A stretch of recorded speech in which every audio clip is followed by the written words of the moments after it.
Hello! Good morning. So, Sunday ngayon. Mag-almusal ako. Galing akong church. Tapos, sa church, gusto ko talaga yung mga ganito, may kakanin. So, ito yung binili namin. Suman na may sauce. Ayan. Tapos, ube. Ito, ano to, yung sapin-sapin. Kinain na sabayan. Sasakyan. Tapos, ito. Kasaba. Ayan. Tapos, may itlog ako dito. Tsaka tuyo. Tsaka pipino. Pero, ano, nag-almusal na kasi sila. So, yan yung almusal. Tapos, meron ako dito ng chocolate.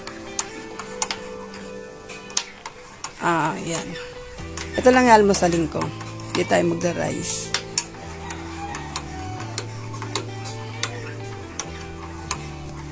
Pag nag-church ako, gusto ko yung ano, ganito, yung kakanin. Tapos bumili nga pala kami ng ano, suso.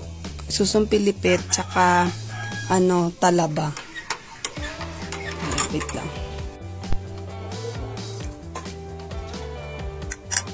Ano ba ito?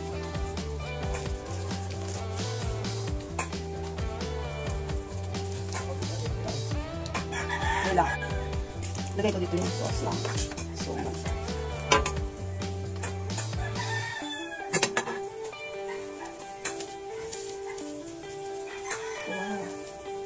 Alden mo kumain.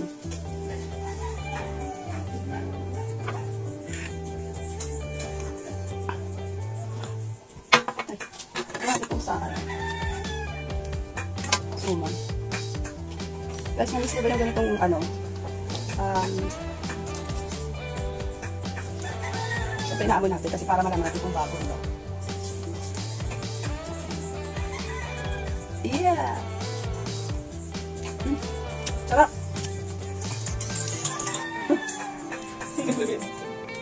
Pero masarap din to kapag asukal lang.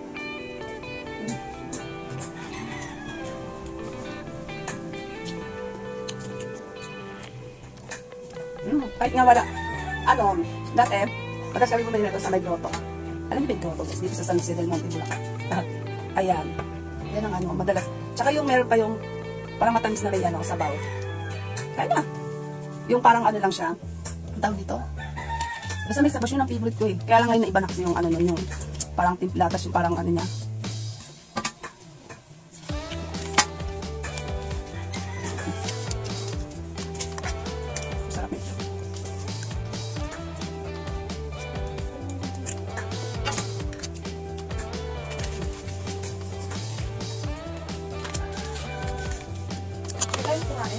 Iwa siya naman. Ito, kasi ito sa usawan.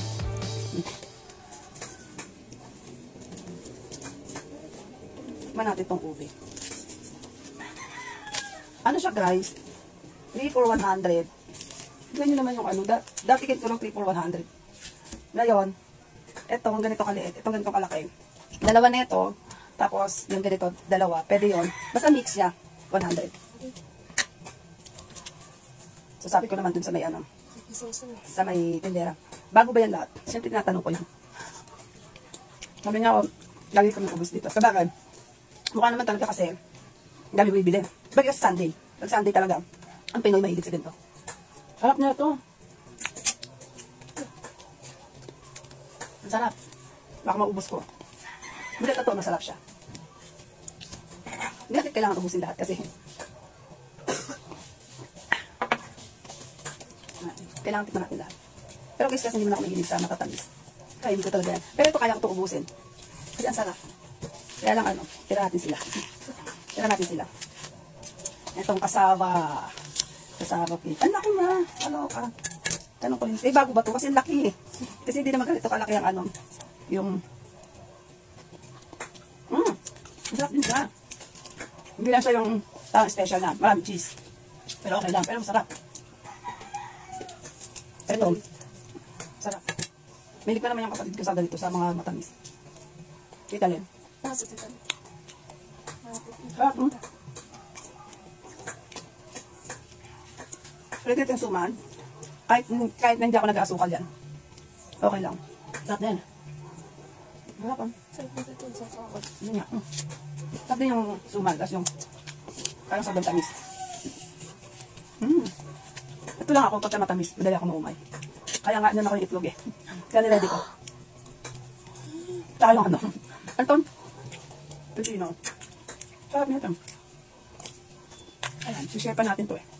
Kaya hindi natin kailangan i-push yung sarili natin ubusin. Kailangan niya ito. Yun lang guys, ang ganap natin ngayong Sunday. Yung sapin-sapin dito tinik mo kanina. Sabi sa ito.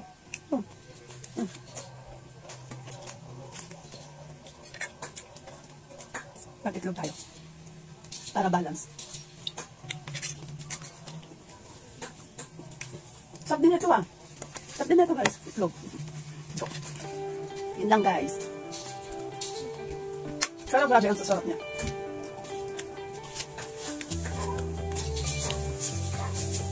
Sumang. Hindi ko ano yung exact na tawag dito na suman. Suman kanin. Pero suman lang naman kanin ito. Kasi meron din yung suman na may suman na kamuting kahoy. Tapos meron din sauce. Pero mas ano ko kasi ito. Mas gusto ko ito yung kasi hindi ganun siya katamis. Kasi ito may sausawan siya naman. Pwede lang siyang kanin. Tapos ito. Ubiyalaya. Ang sarap. Ito rin. Masarap din siya. Parang masarap kapag maraming cheese. Pero okay lang. Kasi gusto ko sa presyo. Yun lang. Ayun. Thank you guys.